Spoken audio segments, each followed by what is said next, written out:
আজকে আমার চতুর্থ মেয়ে বিদেশে ডক্টরি পড়ছে আর সেখানে চাকরিও করছে, যার কপাল জোরে আজকে আমার বাড়িতে খুশি ভরে উঠেছে। আমার সেই পঞ্চম মেয়েকে 20 লাখ টাকায় মালকিনের কাছে বেচে দিয়েছিলাম। মালকিনের সেই টাকায় আমি আমার চতুর্থ মেয়েকে ডক্টরি পড়াতে বিদেশে পাঠিয়েছি। সেখানেও একটা ছেলেকে পছন্দ করে নিয়েছে, কিন্তু আমি চাইতাম না যে ও বিদেশে বিয়ে করুক। আমি চাইতাম যে সে দেশে ফিরে আসুক আর আমি নিজের হাতে করে ওর বিয়ে দিই। কেননা আমি যে অপরাধ আমার পঞ্চম মেয়ের সাথে করেছিলাম, তার জন্য আমি সবসময় লজ্জিত থাকতাম।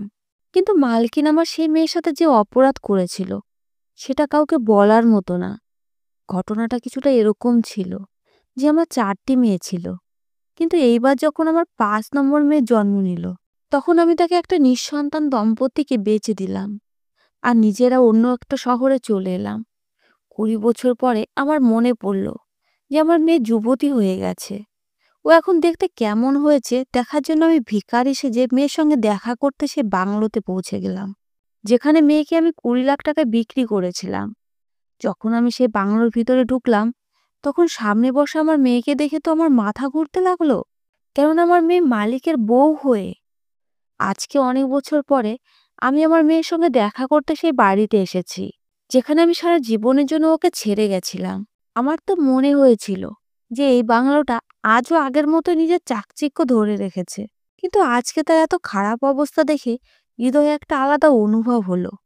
সবার আগে আমার নিজের মেয়ের কথা মনে পড়ল, যার নাম আমি রাখতে পারিনি। ব্যাস ওকে মালিকের হাতে তুলে দিয়ে চলে গেছিলাম। গেটের কাছে যখন পৌঁছলাম, তখন এটা দেখে হতবাক হয়ে গেলাম যে গেটের বাইরে বড় দেখে একটা তালা লাগানো আছে। বাড়ির এতটা খারাপ অবস্থা তো আমি কখনোই স্বপ্নেও ভাবতে পারিনি। তাই আমি কান্না করতে লাগলাম যে আমি আর কি কখনো আমার মেয়ের সঙ্গে দেখা করতে পারবো। আমি কান্না করে যাচ্ছিলাম, তখনই পাড়ার একজন লোক আমাকে দেখে আমার দিকে এগিয়ে এলো। সে লোকটা আমাকে চিনতে পেরে গেছিল, তাই বলতে লাগলো, তুমি এত বছর পরে এখানে কোথা থেকে এলে? আমি তাকে এটা তো বলতে পারলাম না যে আমি আমার মেয়ের সঙ্গে দেখা করতে এসেছি।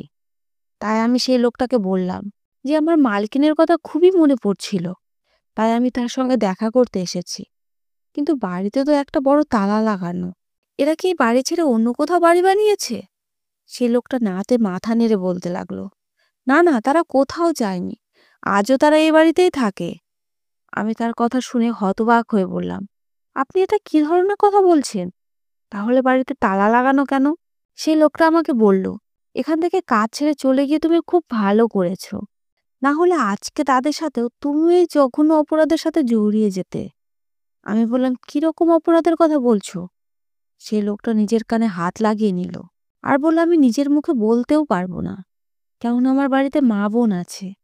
এরকম কথা নিজের মুখ থেকে বের করতেও ভয় হয়। আমি পাড়ার লোকেদের সঙ্গে কথা বলেছি, তারা এই বাংলোর লোকেদের তাড়িয়ে ছাড়বে। পাড়ায় যদি এরকম খারাপ ফ্যামিলি থাকে, তাহলে আমাদের বাচ্চাদের মনেও খারাপ প্রভাব পড়বে। কেউ আমাদের এদের ব্যাপারে প্রশ্ন করলে লজ্জায় আমাদের মাথা নিচু হয়ে যায়। কিছুক্ষণের মধ্যে পাড়ার সমস্ত লোক এখানে জমা হয়ে যাবে, আর এই বাড়ির সমস্ত লোকদের তাদের অপরাধের জন্য গ্রাম ছাড়া করে ছাড়বে। সে লোকটা আর কেউ নয়, বরং আমার মালিকের কাকাতো ভাই। আমরা সবাই তাকে বীর সাহেব বলে ডাকতাম। আমি বীর সাহেবকে বললাম, আপনার তো সারা জীবন এখানেই কেটেছে, আপনি তো মালিককে চেনেন, তিনি কত সৎ মানুষ ছিলেন, তাহলে তাদের ব্যাপারে আপনি এসব কিভাবে বলছেন? এর আগে সে আমাকে কোনো জবাব দিত, তার আগেই আমাদের পিছনে কিছু কথা বলার আওয়াজ আসতে লাগলো। আমি পিছনে ঘুরে দেখলাম আশেপাশে পাড়ার লোকেরা এসে জমা হচ্ছিল। তাদের হাবে ভাবে মনে হচ্ছিল যে আজকে অনেক বড় একটা সিদ্ধান্ত হতে যাচ্ছে। সবার মুখে একটাই কথা ছিল যে আজকে এই বাংলো থেকে সমস্ত অপরাধীদের সারা জীবনের জন্য তাড়িয়ে দিতেই হবে, না হলে আমাদের পাড়ার এমন অভিশাপ লাগবে যে আমরা সবাই এই অপরাধের কারণে ডুবে যাব। সেই সময় আমার অবস্থা খুব খারাপ হয়ে যাচ্ছিল, আমার পুরো শরীর কাঁপছিল আর আমার চোখ থেকেও জল ঝরছিল। চোখের সামনে আমার সেই ছোট্ট মেয়ের মুখটা ভেসে উঠেছিল, যাকে আমি জন্মানোর সাথে সাথে মালকিনের কোলে দিয়েছিলাম। তাহলে কি আমি ওকে অপরাধের গর্তে ফেলে দিয়েছি? আমাদের এলাকায় মন্দিরে পুরোহিত সবার আগে এগিয়ে এসে বাড়ির দরজা ধাক্কাতে শুরু করে দিল আর চিৎকার করে বলল যে, নগেনবাবু, দরজাটা খুলুন, আপনার বিরুদ্ধে পাড়ার লোকেরা কিছু বলতে চায়, তাদের মধ্যে কিছু ভুল ধারণার উদয় হয়েছে, সেটাই এসে দূর করে দিন, না হলে আপনারা এই বাড়ি ছেড়ে চলে যান। পিছন থেকে একটা লোক বলল, না না ঠাকুর মশাই, আমরা একে এইভাবে এই বাংলো থেকে যেতে দেব না, বরং একে সেই অপরাধের শাস্তি দিয়ে একটা উদাহরণ প্রতিষ্ঠা করব। আর এই বাড়ির লোকেদের এই গ্রাম থেকে তাড়িয়ে দেব, যাতে আজকের পর কেউ এই ধরনের অপরাধ করার চিন্তাও না করতে পারে। ঠাকুরমশাই বলেন, চুপ করো। আমাকে যখন তোমরা এখানে বিচার করার জন্য নিয়ে এসেছো, তখন আমাকে এই ব্যাপারটা দেখতে দাও। আমি মনে মনে প্রার্থনা করে যাচ্ছিলাম যে, হে ভগবান, এই বাড়িতে আমার বাচ্চা যেন সুস্থ থাকে। অনেকক্ষণ অবধি ঠাকুরমশাই দরজা ঠকঠক করলেন, কিন্তু ভিতর থেকে কেউ দরজা খোলার সাহস দেখালো না। কিছুক্ষণ পর কিছু যুবক সামনের দিকে এসে তারা ঠাকুরমশাই দিকে অনুমতি চাওয়া চোখে তাকিয়ে রইল। এরপর ঠাকুরমশাই মাথা নাড়িয়ে দিলেন। দুটো ছেলে দেয়াল পেয়ে উপরে উঠে বাড়ির ভিতরে ঢুকে গেল, আর তারপরে বাড়ির সামনে একটা ছোট দরজা খুলে দিল। ঠাকুরমশাই এগিয়ে গেল, তার পিছন পিছন আরো লোক ভিতরে ঢুকতে শুরু করলো। কিন্তু আমি সবাইকে ধাক্কা দিয়ে ভিতরের দিকে দৌড়ে গেলাম। দৌড়াতে দৌড়াতে যখন বারান্দায় এলাম, তখন আমার নজর নিজের মেয়ের উপরে পড়ল। মেয়েকে দেখে আমি মাটিতে লুটিয়ে পড়লাম। আমার চোখ থেকে জল ঝরতে লাগলো, আর আমি চিৎকার করে বললাম, এত বড় পাপ, এত বড় অপরাধ কিভাবে করতে পারো? ততক্ষণ আরো কিছু লোকেরা ঘরের মধ্যে ঢুকে গেছিল, আর আমার মেয়ে দৌড়ে। আমি সেই সময় প্রেগনেন্ট ছিলাম। আমার আগেই 4টি মেয়ে হয়েছে। সন্তান জন্মের ক্লান্তির কারণে আমার অবস্থা খুব খারাপ হয়েছিল। তার উপরে বাড়িতে খাবার দাবারেরও অভাব ছিল। 2 বেলা পেট ভরে খাবার খাওয়ার কপাল আমার হতো না। আমি মাথায় নিজের ভাগের খাবারও নিজের বাচ্চাদেরকে দিয়ে দিতাম, যাতে ওদের পেট ভরে। এসবের কারণে আমার হাঁটাচলা করতেও খুব অসুবিধা হতো। কিন্তু আমার শাশুড়ির তো কোনো চিন্তাই ছিল না। সে সবসময় আমাকে কথা শোনাতে থাকতো যে, যখন থেকে এই অভয়া মেয়েটা আমাদের সংসারে এসেছে, তখন থেকে আমাদের সংসারে অভাব শুরু হয়েছে। নিজের মতোই 4টে অপয়া মেয়ের জন্ম দিয়েছে। এতগুলো পেট আমার ছেলে কিভাবে ভরবে? শাশুড়ির মুখে এসব কথা শুনে আমার হৃদয় কাঁদত। কিন্তু আমার শাশুড়ি এইটুকুতেই থামতো না। সে তারপরেও বলতে থাকতো যে, যদি এইবার তুই মেয়ে জন্ম দিস, তাহলে তোকে ডিভোর্স দিয়েই দেব, আর নিজের ছেলের অন্য মেয়ে দেখে বিয়ে দিয়ে দেব। আমি চাই আমার ছেলের একটা ছেলে হোক, যে আমার ছেলের সাহারা হবে, আর ওর সাথে একসাথে হয়ে টাকা ইনকাম করবে। প্রথম প্রথম যখন আমার শাশুড়ি আমার সাথে ঝগড়া করত, তখন আমার বর খুব রাগ করত। ও নিজের মাকে বলতো যে, ভগবানের জন্য তুমি এরকম কথা বলো না। পম্পা আমার বউ, আর ওর খেয়াল রাখা আমার দায়িত্ব। প্রথম মেয়ে যখন হয়েছিল, তখন অবধি আমার বর ভালো ছিল। যখন দ্বিতীয় মেয়ের জন্ম হলো, তখন আমার বর চুপচাপ থাকতো, কিন্তু ও কোনো খারাপ কথা মুখ থেকে বের করতো না। যখন তৃতীয় মেয়ের জন্মের সময় এলো, তখন আমার বর উদাস চোখে আমার দিকে তাকিয়ে বলতো যে, কাশ এবার যদি ছেলে হয়ে যায়, তাহলে মা আমাদেরকে বিরক্ত করবে না। ওর কথা শুনে আমার হৃদয় ঠান্ডা হয়ে গেছিল। কিন্তু যখন চতুর্থ মেয়ে জন্ম নিল, তখন আমার বড় চিন্তায় পড়ে গেল। ও বলতে লাগলো যে যে আমি একাই ইনকাম করি, আর আমার চাকরিও এত ভালো না। আমি দিন আনি দিন খাই। আমি এতগুলো পেট পালবো কিভাবে? চতুর্থ মেয়ে জন্মের পর তো আমার বর আমার অবস্থা কেমন সেটা অবধি জিজ্ঞেসই করতো না। প্রথমে তো আমার বর আমাকে ভালোবাসতো, কিন্তু বিয়ের পরে সময় যত কাটতে লাগলো, আমার বর আমার থেকে দূর হতে লাগলো।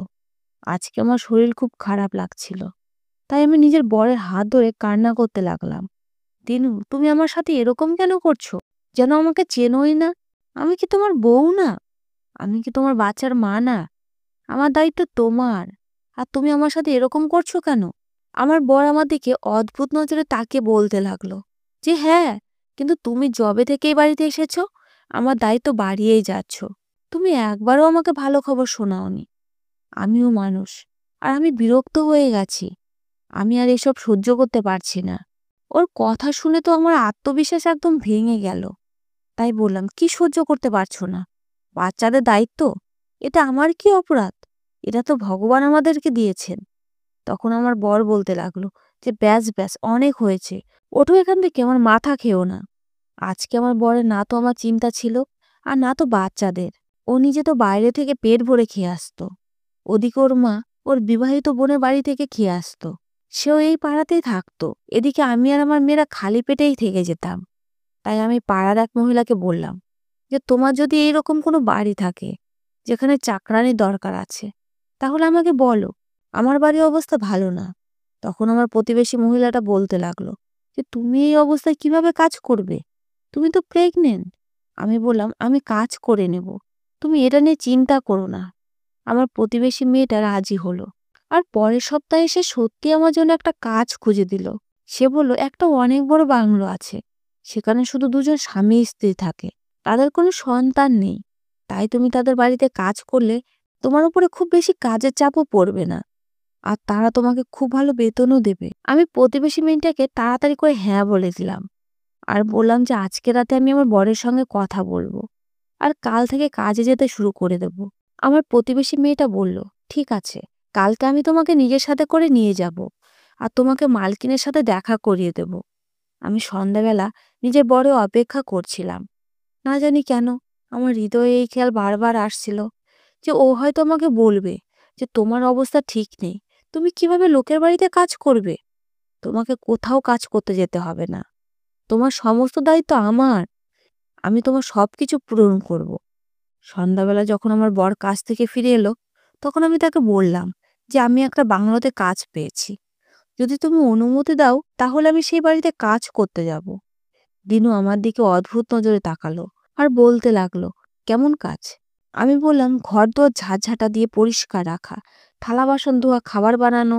ও আমার কথা শুনে চমকে উঠে বলল, ভগবানের অশেষ কৃপা যে তুমি আজকে প্রথমবার আমাকে কোনো ভালো খবর শোনালে।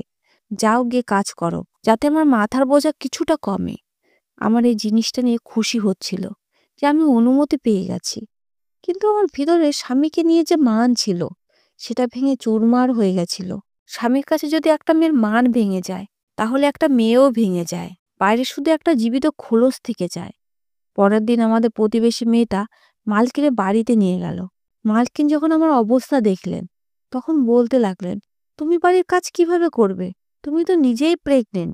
আমি বললাম যে মালকিন, আপনি একদমই চিন্তা করবেন না, এবার কোথায় আর আমার প্রথম বাচ্চা হচ্ছে, আমি দুর্বল হয়ে বিছানায় পড়ে থাকবো। আমি পঞ্চমবার প্রেগনেন্ট হয়েছি, আর যেখানে নিজের বাড়ি এত কাজ করতে পারি, এরকম এখানেও করে নেব। এতে আমার মেয়েদের অনেক সাহায্য হবে, তারা দুবেলা খাবার খেতে পারবে। মালকিন বললেন, ঠিক আছে, আমি তোমাকে কাজে রেখে দিচ্ছি। আমার মালকিন খুব ভালো মহিলা, তার মেজাজ খুব ভালো, তিনি খুব ভালোবেসে আমার সাথে কথা বলতেন। আমি প্রেগনেন্ট হওয়ার কারণে তিনি আমার খেয়াল রাখতেন। বাড়িতে যে ফল থাকতো তিনি আমাকে জোর করে খাইয়ে দিতেন। একদিন আমি মালকিনের পায়ে মালিশ করছিলাম, তখন তিনি বলতে লাগলেন যে তোমার বর তো তোমার উপরে খুব খুশি, তুমি তাকে এতগুলো সন্তান যেহেতু দিয়েছ। মালকিনের কথা শুনে আমার চোখে জল এসে গেল। আমি বললাম, আমার বর আমার বাবার বন্ধুর ছেলে, ও আমাকে ভালোবেসে বিয়ে করেছিল, কিন্তু যখন থেকে আমার চতুর্থ মেয়ে জন্ম নিয়েছে, তখন থেকে ও আমার দিক থেকে মুখ ফিরিয়ে নিয়েছে। ও এখন আমাকে পছন্দ করে না। এবার আমার যে বাচ্চা হতে চলেছে, কিন্তু সেটা নিয়ে আমাকে ধমকে রেখে দিয়েছে। ও তো এখনো আমাকে চোখ গরম দেখাতে শুরু করে দিয়েছে। আমি আমার এই সন্তানকে নিয়ে খুবই টেনশনে আছি। আমার তো আগেই 4টে মেয়ে আছে, যারা কখনো পেট ভরে খাবার খেতেও পায় না। আমার সন্তানেরা খিদার কারণে খুব দুর্বল, না জানি এই মেয়েদের পেট আমি কিভাবে ভরাবো। এ কথা শুনে মালকিন কিছুটা উদাস হয়ে বলতে লাগলো, হে ভগবান, তোমার লীলা তুমিই জানো। তোমার কৃপা কারো উপরে একদমই পড়েই না, আবার কারো উপরে পড়তেই থাকে। কাউকে এতটা সন্তান দাও যে সে সামলাতে পারে না, আর কেউ সন্তানের জন্য হাপিতেশ করতে থাকে। তুমি জানো কি যে আমার বিয়ে 7 বছর হয়ে গেছে, কিন্তু এখন অবধি আমার কোনো সন্তান হয়নি। আমার শাশুড়ি নিজের নাতনিকে কোলে নিয়ে খাওয়ানোর স্বপ্ন নিয়েই এ দুনিয়া ছেড়ে চলে গেছেন, কিন্তু এখনো আমাদের কোনো সন্তান হয়নি। আমি অনেক ভালো ভালো ডক্টর দিয়ে নিজের চিকিৎসা করিয়েছি, আমার বড় নিজের সমস্ত টেস্ট করিয়েছে, আমাদের সবকিছু ঠিক আছে, কিন্তু সন্তান কোনো মতেই হচ্ছে না। আমার খুব মন চায় যে আমি অন্য কারো সন্তানকে কোলে নিই, কিন্তু আমার বর কোনো মতেই রাজি হচ্ছে না। আমি অনেকবার বলেছি যে আমরা কোনো অনাথ আশ্রম থেকে বাচ্চা নিয়ে নিই, কিন্তু আমার বর কোনো মতে মানতেই চায় না। এখন তুমিই বলো আমি কি করব? মালকিনের গলায় এত কষ্ট ছিল যে আমার মন হু হু করে কেঁদে উঠল। আমি মালকিনকে সান্ত্বনা দিয়ে বললাম যে ভগবান আপনাদের দুজনের সাথে ন্যায় বিচার করেননি, আপনি আর এ নিয়ে কষ্ট পাবেন না। পরের দিন আমি বাংলোতে কাজ করতে এলে মালকিন আমাকে দেখে চিৎকার করে উঠলেন। তিনি বলতে লাগলেন, কি হয়েছে তোমার সাথে? এইসব কে করেছে তোমার সাথে? তোমার মুখে এত কালছিটে কেন? আমি কান্না করতে করতে বললাম, কালকে আমার বর আমার উপরে হাত উঠিয়েছে, ও এই বাচ্চাকে দুনিয়া আনতেই চায় না।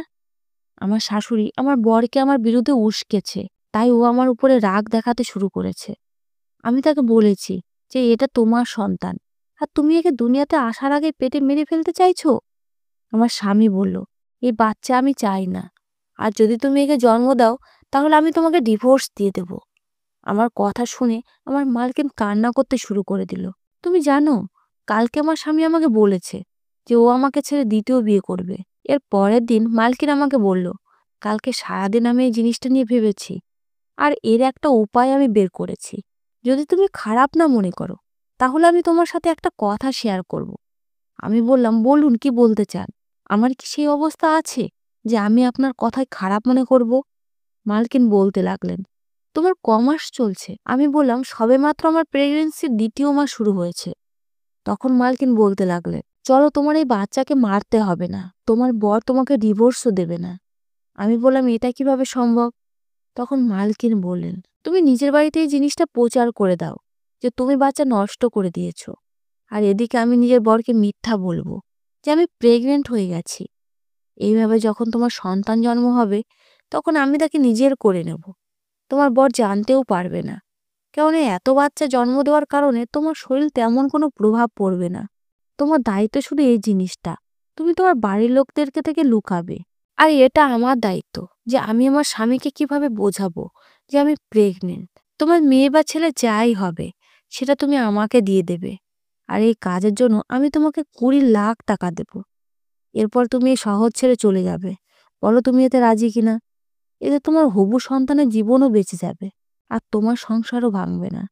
তারপর তুমি নিজের মেয়েদের সাথে আরামে জীবন কাটাতে পারবে, আর তাদেরকে দুনিয়ার সমস্ত খুশি দিতেও পারবে। আমি বললাম, মালকিন, যদি এরকম হয় তাহলে খুবই ভালো হবে। আপনি তো আমার জন্য যেন রক্ষাকর্তা হয়ে এসেছেন। সেদিন আমরা দুজনে নিজেদের দুঃখ দূর করার জন্য এই সিদ্ধান্ত নিয়ে এলাম যে আমরা এই সমস্ত জিনিস দুনিয়া থেকে লুকিয়ে রাখবো। সন্ধ্যাবেলা যখন আমি বাড়িতে ফিরে এলাম তখন আমার বর সামনেই বসেছিল। ওর মুখ গম্ভীর হয়েছিল। ও বলতে লাগলো, বলো, তুমি কি সিদ্ধান্ত নিয়েছো? তুমি কি এই বাড়িতে থাকতে চাও, নাকি নিজের পঞ্চম মেয়েকে দুনিয়াতে নিয়ে আসতে চাও? আমি আমার বরের হাত ধরে ওকে বললাম, আমি তোমার সাথেই থাকতে চাই। কালকে আমি হাসপাতালে গিয়ে এই বাচ্চা নষ্ট করে দেব। আমার কথা শুনে আমার বরের মেজাজ ঠিক হয়ে গেল। আমার শাশুড়িও খুব খুশি হয়ে গেল। কিন্তু আমি ভেতর থেকে একদম ভেঙে পড়েছিলাম। এখন যখনই আমি কাজে যেতাম আমার মালকিন আমাকে কাজ করতে দিত না, বরং সারাদিন বলতে থাকতো যে তুমি আরাম করো, কেননা তোমার পেটে আমার 7 রাজার ধন বড় হচ্ছে। আর তারপরে জোর করে আমাকে খাবার খাইয়ে দিত। ফলমূল তো মালিক সব সময় আমার জন্য রেডি করে রাখতো, আমি যাতে আরাম করতে পারি। তার জন্য আর একটা চাকরানিও রাখলেন। মাসের শেষে মালকিন আমার হাতে বেতনও রেখে দিতেন। এইভাবে আমার দিন খুবই ভালো কাটতে লাগলো। আমি আমার কোনো প্রেগনেন্সির সময় এতটা আরাম পাইনি। এখন আমার শরীর অনেক ভালো হয়ে গেছে। মালকিন আমাকে বলেছিলেন যে এই সময় তুমি বাড়ির টেনশন থেকে দূরে থাকবে। যদি তোমার বর তোমার সাথে ঝগড়াও করে তবুও তুমি ওকে কিছুই বলবে না। সবসময় নিজেকে নর্মাল রাখবে, না হলে এতে তোমার সন্তানের শরীরের উপরে খারাপ প্রভাব পড়বে। আমি হেসে দিতাম আর বলতাম, যখন আমার অন্য বাচ্চা না খেয়ে আছে তখন এটা কিভাবে সম্ভব আমি টেনশন করব না। একথা শুনে মালকিন আমার বাচ্চাদের জন্য খাবার পাঠাতে লাগলে। এদিকে আমার বরের মেজাজও এখন অনেকটা ঠিক হয়ে গেছে। আমি মালকিনকে জিজ্ঞেস করলাম যে এখন আপনার স্বামীর ব্যবহার আপনার সাথে কেমন? এখন কি আপনার স্বামী দ্বিতীয় বিয়ে করতে চায়? মালকিনের মুখের উপরে উদাস ভাব ফুটে উঠল। তিনি বলতে লাগলেন, আমার বর এখন দ্বিতীয় বিয়ে করবে না, কিন্তু ও এখন খুব চুপচাপ থাকে। হয়তো ও এই জিনিসটা আশা করতেই পারেনি যে আমি কখনো প্রেগনেন্ট হতে পারবো আর ওকে কখনো সন্তানে খুশি দিতে পারবো। হয়তো আমি ওর দ্বিতীয় বিয়ের স্বপ্নের উপরে জল ঢেলে দিয়েছি। না জানি আমার কোন অভাবের জন্য ও দ্বিতীয় বিয়ের খোঁজ করতে শুরু করেছিল। কিন্তু তুমি চিন্তা করো না, ধীরে ধীরে আমাদের দুজনের ব্যাপারটা ঠিক হয়ে যাবে।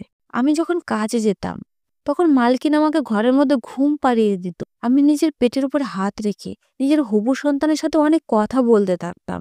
আমি ওকে নিজের অবস্থার কথা বলতাম, ওকে বোঝাতাম যে আমাকে ঘৃণা করিস না, তোর মা খুবই নিরুপায়। যখন তুই জন্ম নিবি আমাকে তোকে মালকিনের হাতে তুলে দিতে হবে। আমি এখান থেকে চলে যাব, কিন্তু তুই চিন্তা করিস না, এই যে মহিলা আছে না, তোর উপরে নিজের জীবন লুটিয়ে দেওয়ার জন্য সব সময় তৈরি থাকবে। মনে হয় আমি আমার মেয়ের সাথে যে প্রতিজ্ঞা করেছিলাম সেটা আজকে মিথ্যা প্রমাণ হয়েছে। কেননা আজকে যখন আমি ঘরের মধ্যে প্রবেশ করলাম তখন একটা অদ্ভুত দৃশ্য দেখলাম। আমার মেয়ে মালিককে জড়িয়ে ধরে বসেছিল। আর যে মালকিন, সে তো বাড়ির কাজে ব্যস্ত। মালিকের আওয়াজ আমার কানে বাজছিল। তিনি বলছিলেন, আমি তোমাকে খুব ভালোবাসি। যেদিন থেকে তোমার সাথে আমার বিয়ে হয়েছে, সেদিন থেকে আমার দুনিয়া বদলে গেছে। আমি চিৎকার করে বলে উঠলাম, এটা তো পরিষ্কার অপরাধ। খুনে বাকি লোকেরাও ঘরের মধ্যে ঢুকে পড়েছিল। একটা লোক এগিয়ে গিয়ে মালিকের কলার চেপে ধরে বলতে লাগলো, এটা কি ধরনের অসভ্যতা হয়েছে? তুমি কিভাবে নিজের মেয়ের সাথে বিয়ে করতে পারো? আমার মাথা ঘুরছিল। আমার এরকম মনে হচ্ছিল এখনই মাথা ঘুরে পড়ে যাব। পুরোহিত এগিয়ে এসে মালিককে বললেন, তুমি আমাকে সত্যি সত্যি বলো, তোমার উপরে পাড়ার লোকেরা যে অভিযোগ করছে সেটা কি সত্যি? তুমি কি সত্যি নিজের মেয়েকে বিয়ে করে নিয়েছো? সত্যি কি এই মেয়েটাকে তুমি বিয়ে করেছো? তখন মালিক এই কথার উত্তরে হ্যাঁতে মাথা নাড়িয়ে দিল আর বলল, হ্যাঁ, আমি এই মেয়েটার সাথে বিয়ে করে নিয়েছি। কিন্তু আমার কথা শুনুন। মালিকের কথা তখন পুরো হতে পারেনি। তার আগে কিছু লোক এগিয়ে এলো আর তারা মালিকের উপরে হামলা করে দিল। মালিক নিজের জীবন বাঁচানোর জন্য বলছিল, থামো তোমরা, আমার কথাটা শোনো। এ আমার মেয়ে নয়। এই মেয়েটাকে আমার বউ অন্য কারো থেকে কিনে পালছিল। কিন্তু সে কথা শুনে পুরোহিত সাহেব বলতে লাগলেন যে এ তোমার মেয়ে, তাই এর সাথে তোমার বিয়ে বৈধ নয়। তুমি একটা চরম অন্যায় করেছো। আমিও হাউ হাউ করে কাঁদছিলাম। এদিকে মালকিন এগিয়ে এসে বলতে লাগলো, পুরোহিত মশাই, আপনি আমার কথাটা শুনুন। পুরোহিত মশাই বলতে লাগলেন, হ্যাঁ মা, বলো, কোনটা সত্যি আর কোনটা মিথ্যা? মালকিন বলতে লাগলেন যে আমার বিয়ে 7 বছর পরেও কোনো সন্তান জন্ম দিতে পারেনি। তখন আমার স্বামী আমাকে দ্বিতীয় বিয়ে করার ধমকি দিতে শুরু করেছিল। এই কারণে আমি আমার চাকরানি মেয়েকে কিনে নিয়েছিলাম। আর আমার স্বামীকে বলেছিলাম যে এটা আমার মেয়ে। এই চাকরানিও এখন আপনাদের সবার সামনে দাঁড়িয়ে আছে। একে জিজ্ঞেস করে দেখুন। আমি এই কথাটা স্বীকার করে নিলাম আর বললাম, মালকিন যেমনটা বলছে তেমনই ঘটেছিল। এরপরে মালকিন বলতে লাগলেন যে আমি আমার স্বামীকে বলেছিলাম যে আমি প্রেগনেন্ট, কিন্তু সেটা শুনে আমার স্বামী একদমই খুশি হয়নি। যেদিন আমি এই বাচ্চাকে কোলে পেয়েছিলাম, সেদিন আমার বর আমাকে বলেছিল যে আমাকে সত্যি সত্যি বলে দাও যে এ কার মেয়ে, না হলে আমি তোমাকে এখনই ডিভোর্স দিয়ে বাড়ি থেকে বের করে দেবো। আমি নিজের বরকে বিশ্বাস করানোর অনেক চেষ্টা করেছিলাম যে এই বাচ্চাকে আমি জন্ম দিয়েছি। একথা শুনে আমার বর বলেছিল যে আমি তো বন্ধ্যা, আমি সন্তান জন্ম দিতেই পারবো না। তাহলে এটা কার মেয়ে? তুমি কোথায় নিজের মুখ কালো করে এসেছো?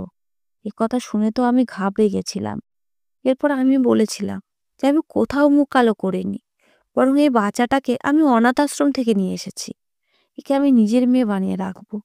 সেই সময় আমি খুব টেনশনে ছিলাম, কারণ আমার মিথ্যা আমার স্বামীর সামনে এসে গেছিল। আমি যদি সেই সময় স্বীকার না করতাম, তাহলে ও আমাকে উঠতে বসতে এই জিনিসটা নিয়ে কথা শোনাতে থাকতো যে তুমি একটা চরিত্রহীন মেয়ে, তুমি আমাকে ধোঁকা দিয়েছো, তুমি নিশ্চয়ই কারোর সাথে নিজের মুখ কালো করে এসেছো। তাই আমি বাধ্য হয়ে স্বীকার করি। কিন্তু এরপর আমার স্বামী আমাকে কথা শোনাতো যে তুমি আমার সাথে ধোঁকা করেছো। তুমি তো পুরো 9 মাস আমাকে ধোঁকা দিয়েছো। ও আমাকে কখনোই এই জিনিসটা অনুভব হতে দেয়নি যে ও নিজে নপুংসক হয়েও বিয়ের পরে সবসময় আমাকে সন্তানের কথা শোনাতে থাকতো। যখন আমি আমার বরের সত্যিটা জানতে পারলাম, তখনও ও আমাকে ধোঁকাবাজের অভিযোগ লাগিয়ে কথা শোনাতো। আমি নিজেকে অপরাধী মনে করতাম, কিন্তু আমি জানতেই পারিনি যে আমার বর আমার সাথে খেলছে। পাড়ার লোকেদের চোখে ও আমার মেয়ে আর আমাদের সাথেই থাকতো, কিন্তু এরকম ছিল না। আমার মেয়ের জন্য আমি আলাদা চাকরানি রেখেছিলাম, ও তাদের সঙ্গেই থাকতো। এত বছরে না তো আমার স্বামী কখনো ওই মেয়েকে দেখতো, আর না তো ওর সাথে বাবার মতো ব্যবহার রাখতো। আমিও কখনো ওই মেয়েটার মাও হতে পারিনি। ব্যাস সারাদিন 1 ঘন্টার জন্য ওর কাছে যেতাম। তারপরে আমার বর আমার সাথে খুব খারাপ ব্যবহার করত। ও আমাকে দেখে রেগে যেত আর বল যে তুমি আমার সামনে নকল প্রেগনেন্সি নাটক করেছো। না জানি তোমার কতজন প্রেমিক আছে, আর আমার আড়ালে তুমি কি কি সব করতে থাকতে। ওর কটু কথা শুনতে শুনতে তো আমি ভুলেই গেছিলাম। কখনো পাল্টা প্রশ্ন করার চিন্তাও মাথায় আসেনি। মিথ্যা তো তুমি। তুমি আমার সাথে সবসময় ঝগড়া করেছো, যদি তুমি নিজেই নপুংসক ছিলে আর সন্তান না হওয়ার দোষ আমাকে দিতে। যাই হোক, যখন ওর বয়স 16 বছর হলো, তখন একদিন ও আমার কাছে এলে আমার বরের নজর ওর দিকে পড়ে। এরপরে 2 বছর ও চুপচাপ থাকলো, কিছুই বলল না। কিন্তু যখন ওর 18 বছর হলো, তখন একদিন আমার বর আমার সামনে ডিভোর্সের কাগজ রেখে দিল আর বলতে লাগলো যে তুমি আমার বিয়ে ওই মেয়ের সাথে করিয়ে দাও, না হলে আমি তোমাকে ডিভোর্স দিয়ে দেব। ডিভোর্স এমন একটা জিনিস যেটাকে আমি খুব ভয় পেতাম, কেননা আমার মা বাবা এই দুনিয়াতে নেই। তাই আমার জন্য থাকার কোনো ঠিকানাও ছিল না। ঝুনু এই বিয়ে করতেই চাইতো না, কিন্তু সেও আমার মতো বাধ্য ছিল। তার কাছে অন্য কোনো উপায় ছিল না। ঝুনুর সঙ্গে বিয়ে হওয়ার পরে আমার বর আমাকে এই বাড়ির চাকরানি বানিয়ে দেয়, আর ঝুনুকে মালকিন। না জানি এরিয়াতে এই কথাটা কিভাবে প্রচার হয়ে গেল, কিন্তু যা হয়েছে ভালোই হয়েছে। ঝুনু এগিয়ে এসে বলতে লাগলো, আমি এই লোকটা থেকে ডিভোর্স চাই। পুরোহিত মশাই পুলিশকে ডাকলেন, আর ঝুনুকে ব্ল্যাকমেল করে বিয়ে করার কেস ফাইল করে দেওয়া হয়। পুলিশ মালিককে উঠিয়ে নিয়ে গেছে। এখন ঝুনু মালিকের থেকে ডিভোর্সও পেয়ে গেছে। মালকিনও মালিকের থেকে ডিভোর্স নিয়ে নিয়েছে, আর নিজের সম্পত্তি বিক্রি করে ঝুনুর সাথে অন্য শহরে শিফট হয়ে গেছে। কিন্তু যাওয়ার আগে আমি ওকে বুকে জড়িয়ে ধরার সুযোগও পেয়েছিলাম। আমার এই মেয়ের কপালের জোরে আমার অন্য 4 মেয়ের কপাল ভগবান খুলে দিয়েছেন। মালকিনের কোলে যখন আমি ঝুনুকে দিয়েছিলাম, তখনই আমার জীবন বদলে গেছিল। আমার স্বামী এখন আমার সাথে ভালো কাজ করত। আমার মেয়েরা পেট ভরে খাবার খেতে পেত। ওদেরকে আমি ভালো স্কুলে অ্যাডমিশনও করাতে পেরেছিলাম। মালকিনের দেওয়া 20 লাখ টাকায় আমি কসমেটিকের দোকান খুলেছি। এখন আমার বড় মেয়ে বিউটিশিয়ানের কোর্স করে পার্লার খুলে নিয়েছে। আর আমার মেজো মেয়ে সেলাইয়ের কোর্স করে সেলাইয়ের দোকান খুলেছে। আর ছোট মেয়ে ডাক্তারি কলেজে পড়ে। এখন আমার বাড়িতে কোনো জিনিসেরই কোনো অভাব নেই। নিজেদের বাড়ি গাড়ি সবকিছুই আছে। আমার বর এখন আমার মেয়েদেরকে আশীর্বাদ দিতে থাকে। আমার শাশুড়িও আমার মেয়েদের সঙ্গে খুব হাসি মজা করতে থাকে। এখন সে আমার বড় মেয়ের বিয়ে দেওয়ার চক্করে আছে। ওর সম্বন্ধের জন্য ছেলে খুঁজতে থাকে। ধন্যবাদ বন্ধুরা।